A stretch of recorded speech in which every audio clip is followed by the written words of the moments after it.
बिस्मिल्लाहिर्रहमानिर्रहीम। अस्सलाम वालेकुम। A1 टीवी के इलाकाई बुलेटिन के साथ मैं हूं अदील मुमताज। इलाकाई बुलेटिन का बाकायदा आगाज करें। आपको बताएं कि कसूर खुड़ियां खास पुलिस ने गुमशुदा 4 साल नन्ना फरिश्ता 2 घंटे के अंदर तलाश करके वापस मां की आगोश में दे दिया। लियाकत अली रहमानी ने 15 पर कॉल की कि उसका बेटा जिसकी उम्र 4 साल है शलवार कमीज पहनी है और आज पहली दफा ट्यूशन गया था मगर छुट्टी के वक्त से मुसलसल लापता है। बच्चे के लापता होने पर बच्चे के वालिदैन गम से निडाल थे। वकूआ की इतला पाकर फिलफोर SHO और दीगर नफरी मौके पर पहुंची और कुर्बर जवार की मार्केटों, फसलों, रेलवे स्टेशन, लारी अड्डों, पार्क्स और पिकनिक के मकानात पर सर्च ऑपरेशन किया जिसको बखैर अफियत बाजियाब करके वुरसा के हवाले कर दिया गया।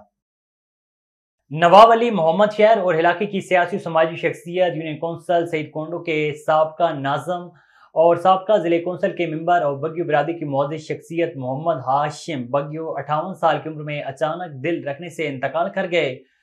सोग में शहर की बगिया मार्केट और पेट्रोल पंप बंद है। नवाब अली मोहम्मद शहर दई अहमद बग्यो में कायम है जो मरहूम मोहम्मद हाशिम बग्यो के खानदान के नाम से मंसूब है। कमिश्नर DG खान डिवीजन की जेर सदारत अमन व अमान से मुतल्लिक वीडियो लिंक इजलास मुनक़िद हुआ जिसमें RPO captain retired Sajjad Hasan Khan और आला अफसरान शरीक हुए। इजलास में ट्राई बॉर्डर एरिया की वजह से मसाइल और उनके हल के लिए इकदाम का जायजा लेते हुए ट्राई बॉर्डर बैन सूबाई चेक पोस्ट, दरिया, मैदान और पहाड़ों की सख्त निगरानी का फैसला किया गया है। साबिक स्पीकर बुजुर्ग सियासतदान मीर जान मोहम्मद खान जमाली ने कहा है कि सूबाई हुकूमत अब तक हनीमून पीरियड पर है। हनीमून पीरियड मुकम्मल होने के बाद देखना पड़ेगा कि सूबाई हुकूमत किस डगर पर चल रही है। बलूचिस्तान में MPA जोरावर और वज़ीर आला कमजोर साइड पर होता है। पश्तून भाइयों की नुमाइंदगी आटे में नमक के बराबर है। मखलूत हुकूमत हमेशा खिंचाव में रहती है। इन ख्यालात का इजहार उन्होंने जफराबाद के डिस्ट्रिक्ट प्रेस क्लब के सदर दुनिबख्श मक्सी जाहिर बलोच की सरबराही में साफियों के वफ़द से बातचीत करते हुए किया। जाम शोरों में बैराजुल मंजिर पुल पर ट्रक और रिक्शा में तसादम हुआ। हैदराबाद से जाम शोरों आने वाला रिक्शा तसादुम में ट्रक के नीचे फंस गया। रिक्शे में सवार फैमिली जाम शोरों से हैदराबाद जा रही थी। हादसे के बाद अहल इलाका ने रिक्शे में फंसे अफराद को निकाल कर लम्स अस्पताल पहुंचाया। हादसे में 2 खवातीन समेत 6 अफराद जख्मी हुए। जख्मी में फकीर मोहम्मद, रजा मोहम्मद और 2 खवातीन शामिल हैं जिन्हें तिब्बी इमदाद दी जा रही है। थाना सदर ननकाना में माल मसरूका असल मालकान के हवाले करने की तकरीब का इनेकाद किया गया। डकैती, राजनी और चोरी समेत 46 मुकदमात में 50 लाख रुपए से जायद मालियत का माल मसरूका बरामद किया गया। DPO और ASP सर्कल ननकाना साबिरा अयूब ने माल मसरूका असल मालकान के हवाले किया। काजी अहमद में तजावुजात की भरमार, रेडीबानों और ठेले वालों के खिलाफ ऑपरेशन की तैयारियां शुरू हो गईं। इस हवाले से असिस्टेंट कमिश्नर काजी अहमद तारिक सुलंगी, मुख्तियार कार शाह मुरादिनू, टाउन अफसर काशिफ जरदारी समेत दीगर अमले के हमरा सिटी काजी अहमद का दौरा किया। इस मौके पर असिस्टेंट कमिश्नर ने मीडिया से बात करते हुए कहा है कि दुकानदारों और रेडीबानों को 3 दिन की मोहलत देते हुए कहा है कि फौरी तौर पर अज खुद तजावुजात खत्म की जाए वरना सख्त ऑपरेशन शुरू करके तमाम तजावुजात का खात्मा किया जाएगा। रहीम यार खान में डिप्टी कमिश्नर खुरम परवेज ने शेख ज़ायद अस्पताल में मुत्तहिदा अरब अमारात के ताउन से मुकम्मल होने वाले कार्डियक केयर सेंटर का दौरा करते हुए दिल के आर्जे में मुब्तला मरीजों को फराहम की जाने वाली तिब्बी सहूलियात का जायजा लिया। मियाँ आमिर शहबाज और मियाँ साहद भी हमरा थे। डिप्टी कमिश्नर ने जिला रहीम यार खान में मुत्तहिदा अरब अमारात की जानिब से मुतअद्दिद फलाही मंसूबों की क़याम व तकमील के इक़दाम को सराहा है। इस वक्त सिंध का नौजवान बेरोजगारी के बायस परेशानी वाली जिंदगी गुजार रहा है। यहाँ नौकरियां तो मिलती हैं पर वो रिश्वत या फिर पैसे से मिलती हैं। सिंधी नौजवानों पर तरस आता है। वो हमेशा सिरदारों वडेरों के पीछे लगे रहते हैं ताकि इन्हें सरकारी नौकरी मिल सके, पर वो अपनी रवायत नहीं बदलता।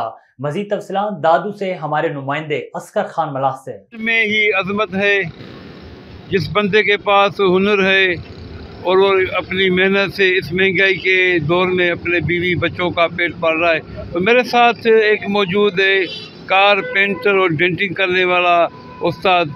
अभी उनसे पूछते हैं इस महंगाई के दौर में उसका क्या गुज़र सफ़र कैसे होता है। काम की कारीगर हैं आप? सर डेंट के। अच्छा जी। कितने साल हो गए आपको? सर इसको हो गए तकरीबन 14 साल। अच्छा, तो गुज़र सफ़र सही हो जाता है? सर अभी महंगाई के दौर में अभी क्या करें, करना पड़ रहा है। बेरोजगारी से तो अब ठीक है ना? हाँ, बेरोजगारी से तो अल्लाह का बड़ा करम है, सही है, अल्लाह के एहसान है। बहरहाल क्या करें, पढ़े लिख के भी नौकरियां नहीं मिलती हैं, नौकरियां मिलती हैं तो पैसे मांगते हैं। अभी क्या करें, कहाँ से लाएं पैसे और कहाँ से लाएं वो पढ़ाई। और तो बेरोजगारों के लिए आप क्या पैगाम देंगे? बेरोजगारों के लिए यही पैगाम है, अगर नौकरी नहीं मिली तो आगे काम सीखें, हुनर सीखें और क्या करें। मेहनत करके अपना मेहनत करके अपना पेट पालें। खाली हुनर सीखे, सरकारी नौकरी में रखा गया अभी। नौकरी अपना हुनर है। प्रेस मशीन के उस्ताद और डेंट और पेंट के उस्ताद, उसका कहना है कि बेरोज़गार नौजवान हुनर सीखें और मेहनत करें और अपना और अपने बच्चों का पेट पालें। मैं बनूंगा आपकी आवाज़, सब पे नज़र, अंदर की खबर। A1 TV Dadur district reporter Asghar Khan मला। आगे बढ़े, आपको बताएं कि कराची ईस्ट प्रेस क्लब में जौहर कम्प्लेक्स के मकीनों का यूनियन ओहदेदारों की इजारादारी और मकीनों के साथ होने वाली ज्यादतियों के खिलाफ शबीर अहमद भुट्टो समेत दिगर ने मुश्तरका तौर पर प्रेस कॉन्फ्रेंस में कहा है कि हम जौहर कम्प्लेक्स के सियासी समाजी शख्सियात और अमन पसंद लोग जौहर कम्प्लेक्स की आवाम की आवाज़ लेकर आए ताकि यूनियन ओहदेदारों की ज्यादतियों से मकीनों को निजात दिलाई जा सके। हमारे साथ आए रोज नाइंसाफी हो रही है। यूनियन में गिरोहबंदी और पुलिस की मिलीभगत से शरीफ लोगों को पुलिस के जरिए नाजायज तंग किया जा रहा है। ठट्टा में गवर्नमेंट बॉयज प्राइमरी स्कूल में कल एक टीचर की जानिब से 5वीं जमात के तालिब इल्म माजिद अली वल इरशाद जुबी पर तशद्दुद का इंकशाफ हुआ है। तालिब इल्म को मकली सिविल अस्पताल से इलाज मुआलजे के बाद घर रवाना कर दिया गया। इस सिलसिले में तालिब इल्म ने मीडिया से गुफ्तगू करते कहा है कि हमारे इम्तिहान चल रहे हैं, मुझसे टीचर से पैसे न मांगने पर मुझ पर तशद्दुद किया, मेरे सीने पर घूंसे मारे जिसकी वजह से मुझे खून की उल्टियां हुई, बेहोश हो गया, अस्पताल में मुझे दाखिल किया गया। बिहारी में पब्लिसिटी बैनर्स और फ्लेक्सिस पर भारी टैक्सेस और वॉल चाकिंग पर पाबंदी के खिलाफ पेंटर्स एंड आर्टिस्ट एसोसिएशन का एहतजाज। वज़ीर आला पंजाब से पब्लिसिटी टैक्स खत्म करके वॉल चाकिंग पर लगाई गई पाबंदी हटाने का मुतालबा कर रही हैं। पेंटर्स एंड आर्टिस्ट एसोसिएशन ने बिहाड़ी प्रेस क्लब के सामने एहतजाज करते हुए कहा है कि हुकूमत ने पब्लिसिटी बैनर्स और फ्लेक्सिस पर इतने भारी टैक्सेस लगा दिए हैं कि कारोबारी हजरात इन जारमाना टैक्सेस की वजह से पब्लिसिटी बैनर्स और फ्लेक्सिस बनवाने से डरते हैं, जिससे हमारे कारोबार तबाह हो चुके हैं। रोजगार बंद होने की वजह से हमें शदीद मुश्किलात का सामना है। A1 TV के इलाकाई बुलेटिन से फिल वक्त इतना ही। मजीद खबरों और अपडेट्स के लिए देखते रहिए A1 TV।